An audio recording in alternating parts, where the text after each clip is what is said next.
Good morning બાળકો, શ્રી કન્યા પ્રાથમિક વિદ્યાલયમાં આપનું સ્વાગત છે. આજે આપણે ધોરણ 6નું વિજ્ઞાનમાં છે પાઠ બીજો, આહારના ઘટકો.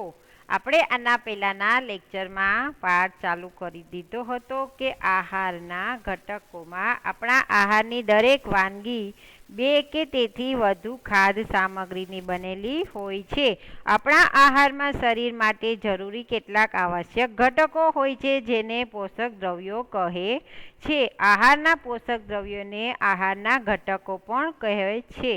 આહારના મુખ્ય પોષક દ્રવ્યો કાર્બોદિત, પ્રોટીન, ચરબી, વિટામિન વગેરે હોય અને ખનિજ ક્ષારો હોય છે. આ ઉપરાંત પાચક રેસા અને પાણી પણ આપણા આહારમાં હોય છે જે શરીરને ઉપયોગી છે. પાચક રેસા વૃક્ષાંશના નામે પણ ઓળખાય છે. કાર્બોદિત, પ્રોટીન અને ચરબી આપેલા ખાદ્ય પદાર્થમાં છે કે નહીં તે તેમની ખાસ પ્રકારની સરળ કસોટીઓ દ્વારા આપણે ચકાસણી કરી શકીએ છીએ.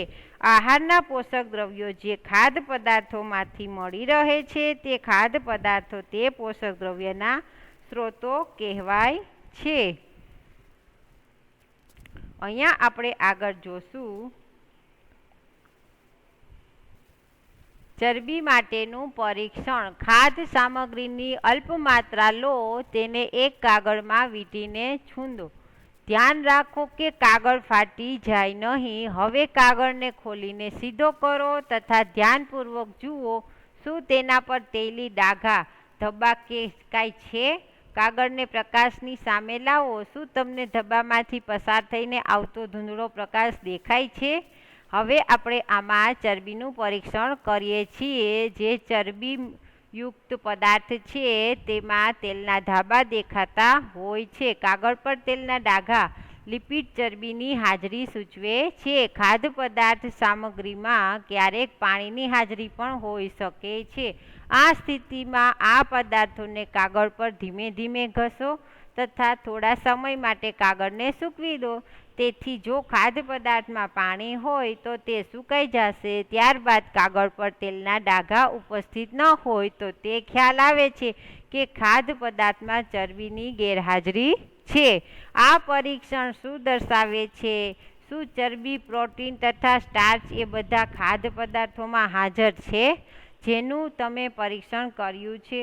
શું કોઈ એક ખાદ્ય પદાર્થમાં એક કરતાં વધુ પોષક દ્રવ્યો હાજર હોય છે? શું તમને કોઈ એવો ખાદ્ય પદાર્થ મળ્યો કે જેમાં આમાંથી કોઈ પણ પોષક દ્રવ્ય હાજર ન હોય? આપણે 3 પોષક દ્રવ્યો કાર્બોદિત, પ્રોટીન તથા ચરબી માટે ખાદ્ય પદાર્થોનું પરીક્ષણ કર્યું. વિટામિન તથા ખનિજ ક્ષાર જેવા અન્ય પોષક દ્રવ્યો પણ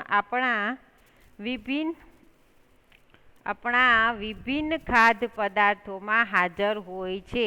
આ બધા પોષક દ્રવ્યોની આપણને શા માટે આવશ્યકતા રહેલી છે? અહીંયા આપણે જોશું કે સરખામણીની અહીંયા આપને આકૃતિ દર્શાવવામાં આવી છે. આકૃતિ 2.3 કાર્બોદિતના કેટલાક સ્ત્રોતો. આ આકૃતિ 2.3 જોશો તો આમાં કાર્બોદિતના કેટલાક સ્ત્રોતો દેખાડવામાં આવેલા છે કે કાર્બોદિત કયા સ્ત્રોતોમાં હોય છે. જેમ કે ઘઉં છે, ઘઉં બતાવવામાં આવ્યા છે. તો ઘઉંમાં છે, પછી સક્કરિયું છે, બટાટામાં છે. તો શું છે? તો કે કાર્બોદિતના સ્ત્રોતો અહીંયા શેરડી છે, પપૈયું છે, તરબૂચની અંદર હોય છે, કેરીની અંદર હોય છે, મકાઈમાં રહેલું છે, બાજરો, ચોખા વગેરેમાં રહેલું છે. અહીંયા આકૃતિ 2.3 કાર્બોદિત કેટલાક સ્ત્રોતો બતાડે છે. હવે આપણે આગળ જોશું આકૃતિ એ કે એની અંદર બતાડે છે ચરબીના સ્ત્રોત અને બીની અંદર બતાવે છે પ્રાણી સ્ત્રોત, વનસ્પતિ સ્ત્રોત અને પ્રાણી સ્ત્રોત. તો મગફળી એની અંદર બતાવવામાં આવે છે. અહીંયા આકૃતિમાં દેખાય છે કે મગફળી છે, તલ છે, બદામ છે, તો તે બધામાંથી શું મળે છે? તો કે તેલ મળે છે. તેલ એટલે કે ચરબીનો સ્ત્રોત છે. આપણને તેલ દ્વારા ચરબી મળતી હોય છે. હવે એની અંદર જોયું વનસ્પતિનો સ્ત્રોતો, આ બધું વનસ્પતિ દ્વારા મળતું હોય છે. હવે બીમાં જોવો કે પ્રાણીનો સ્ત્રોતો, તો પ્રાણી એટલે શું? કે માછલી, માંસ, ઈંડા વગેરે, માખણ, ઘી, દૂધ, મલાઈ. આ આકૃતિ 2.4 તમને જોવા મળે છે કે તે પ્રાણી સ્ત્રોત, પ્રાણી દ્વારા મળતું હોય છે. વિટામિનોની અલ્પ માત્રામાં આવશ્યકતા રહેલી હોય છે. વિટામિન એ આંખો તથા ત્વચાને તંદુરસ્ત રાખે છે. આંખોને તથા ત્વચાને તંદુરસ્ત કોણ? તો કે વિટામિન એ રાખે છે. વિટામિન સી ઘણા બધા રોગોની સામે લડત આપવામાં મદદ કરે છે. એટલે કે વિટામિન સી છે તે આપણને ઘણા બધા રોગોની સામે રક્ષણ કરવામાં મદદ કરે છે. હિમોગ્લોબિન, તે આપણને હિમોગ્લોબિન પણ વિટામિન ડી આપણા હાડકાં તથા દાંત માટે કેલ્શિયમનો ઉપયોગ કરવામાં આપણા શરીરની મદદ કરે છે.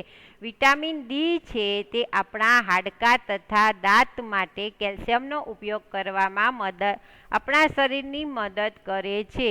તો કે કેલ્શિયમ કોના દ્વારા મળતું હોય છે? તો કે વિટામિન ડી દ્વારા મળતું હોય છે.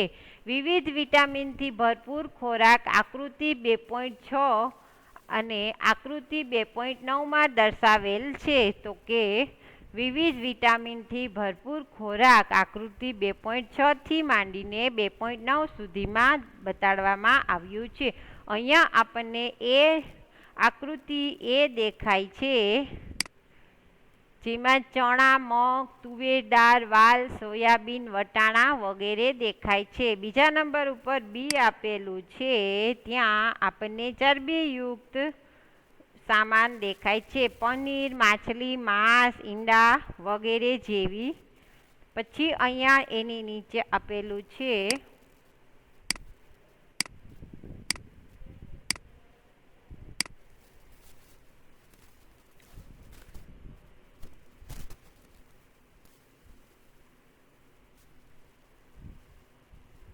બાજુમાં આપેલું છે 2.6 કેટલાક વિટામિન એના સ્ત્રોત. તો વિટામિન એ છે તે આપણને ક્યાંથી મળે છે? તો કે પપૈયું, ગાજર, કેરી, એમાંથી આપણને વિટામિન એ મળે છે. એના પછી છે 2.7 આકૃતિ. તો કે કેટલાક વિટામિન બીના સ્ત્રોત દેખાડ્યા છે. તો બીમાં આપણે યકૃત છે, ઘઉં છે, ચોખા છે. તો વિટામિન બી છે તે શેમાંથી પ્રાપ્ત થાય છે? તો કે ઘઉં, ચોખા, યકૃતમાંથી મળે છે. એના પછી છે 2.8 જેમાં દેખાય છે વિટામિન સીનો સ્ત્રોત.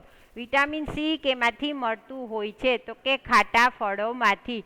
ખાટા ફળોમાં છે નારંગી, જામફળ, લીલા મરચાં, લીંબુ, આંબળા, ટામેટા વગેરેમાંથી વિટામિન સી મળે છે. એના પછી આપણે જોશું આકૃતિ 2.9 કેટલાક વિટામિન ડીના સ્ત્રોત છે. વિટામિન ડી શેમાંથી મળે છે? તો કે દૂધમાંથી મળે છે, માખણમાંથી, માછલી, ઈંડા, યકૃત વગેરેમાંથી વિટામિન ડી મળે છે.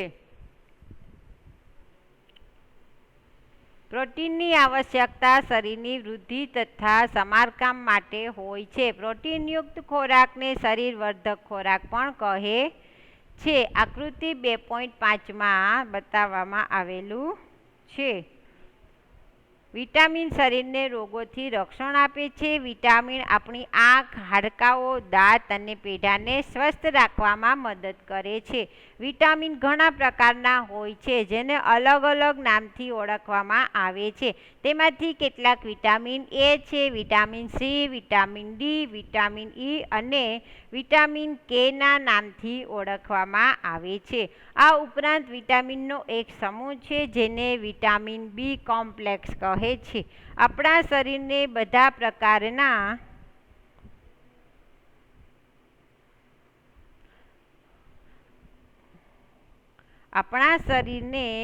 પ્રકારના વિટામિનોની અલ્પ માત્રામાં આવશ્યકતા રહેલી હોય છે.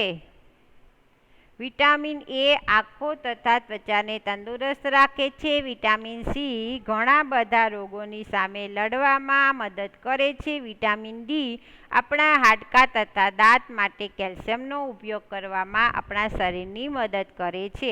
વિવિધ વિટામિનથી ભરપૂર ખોરાક આકૃતિ 2.6 આકૃતિ 2.9માં દર્શાવ્યો છે, જે આપણે હમણાં સમજ્યા. આગળ હવે જોશું કે આપણું શરીર પણ સૂર્યના પ્રકાશની હાજરીમાં વિટામિન ડી બનાવે છે. વિટામિન ડી આપણને સૂર્યની હાજરીમાં મળતું હોય છે. હાલના સમયમાં સૂર્યપ્રકાશમાં અપૂરતા પ્રમાણમાં રહેવાના કારણે ઘણા લોકોમાં વિટામિન ડીની ઉણપ જોવા મળે છે. ઉણપ એટલે કે ખામી સર્જાય છે. આપણા શરીરને ખનિજ ક્ષારોની અલ્પ માત્રામાં આવશ્યકતા હોય છે. શરીરના યોગ્ય વિકાસ તથા સારા સ્વાસ્થ્ય માટે પ્રત્યેક ખનિજ ક્ષાર આવશ્યક છે. વિવિધ ખનિજ ક્ષારોના કેટલાક સ્ત્રોત આકૃતિ 2.10માં દર્શાવેલ છે. મુખ્યત્વે ખાદ્ય પદાર્થોમાં એકથી વધુ પોષક દ્રવ્યો હોય છે. તમે પણ કોષ્ટક 2.2માં તારણોને લગતા સમયે આ બાબત પણ અવશ્ય ધ્યાન આપ્યું હશે. છતાં પણ કોઈ કાચી સામગ્રીમાં એક નિશ્ચિત પોષક દ્રવ્યો માત્રા બીજી પોષક દ્રવ્યની માત્રાથી વધારે હોય છે. ઉદાહરણ તરીકે ચોખામાં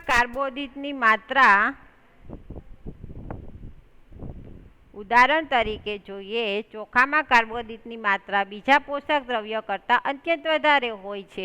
આથી એવું કહી શકીએ કે ચોખા કાર્બોદિત સમૃદ્ધ ખોરાક છે. આ પોષક દ્રવ્યો ઉપરાંત આપણા શરીરને પાચક રેસા તથા પાણીની પણ આવશ્યકતા હોય છે. પાચક રેસા વૃક્ષાંશના નામે ઓળખાય છે. આપણા ખોરાકમાં વૃક્ષાંશ રેસાની પૂર્તતા વનસ્પતિ ઉત્પાદનોમાંથી થાય છે.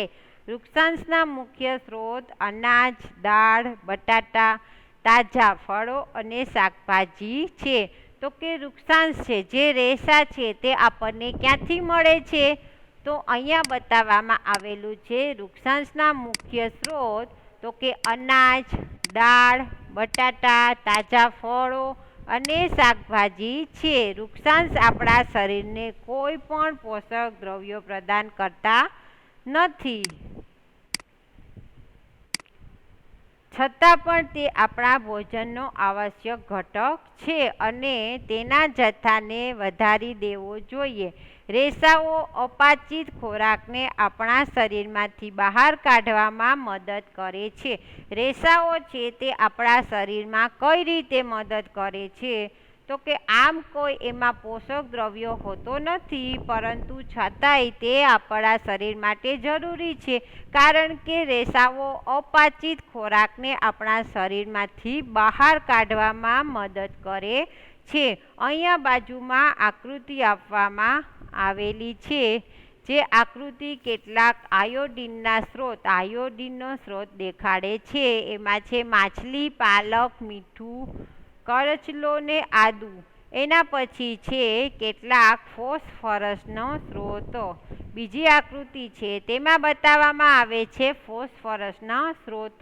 તો એમાં આવશે ફોસ્ફરસ ક્યાંથી મળે છે? તો કે કેળા, પછી ચોખા, પછી ઘઉં, દૂધ વગેરેમાંથી ફોસ્ફરસ મળે છે. એના પછી છે કે કેટલાક આયર્નનો સ્ત્રોત છે તે આપણને પાલકમાંથી મળે છે, જમરૂખમાંથી, સફરજન, યકૃત એમાંથી મળતો હોય છે. અને કેલ્શિયમ છે તે દૂધ અને ઈંડામાંથી મળે છે. અહીંયા આકૃતિમાં કેટલાક ખનિજ ક્ષારના સ્ત્રોતો આપેલા છે, જેનો આપણે અભ્યાસ કરીએ છીએ. 2.10 છે આકૃતિ. તમે ધ્યાનથી તમારી ટેક્સ્ટબુક ચોપડીમાં જોજો, વિજ્ઞાનની પાઠ્યપુસ્તકની અંદર જુઓ. પાણી આહારમાં રહેલા પોષક દ્રવ્યોનું શોષણ કરવામાં આપણા શરીરને મદદ કરે છે. તે કેટલાક નકામા પદાર્થો જેવા કે મૂત્ર તથા પરસેવાને શરીરમાંથી બહાર કાઢવામાં પણ મદદ કરે છે.